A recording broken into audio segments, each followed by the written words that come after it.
பஞ்சதத்துவம் நீர், நிலம், காற்று, நெருப்பு, ஆகாயம். நீருன்றது நம்ம உடம்புல இருக்க தத்துவத்தை வந்து குறிக்கும். அதாவது நீர் வந்து எண்ணங்களை உள்வாங்கும் தன்மை உள்ளது. நெருப்புன்றது நம்ம உடம்புல இருக்க உஷ்ணம் வந்து. ஆகாயன்றது நம்மளோட எண்ணம் ஆகாயம் போல் இருக்கிறது வந்து. காற்றுன்றது வந்து உங்களோட மூச்சு, உங்களோட நீங்கள் விடுற மூச்சு.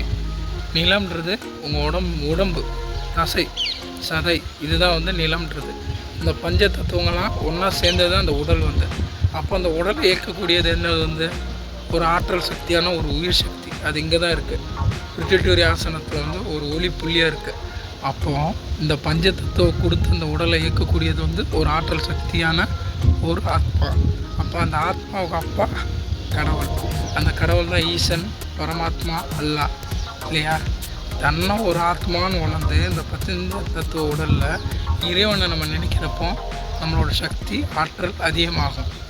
நன்றி அன்பு உறவுகளே.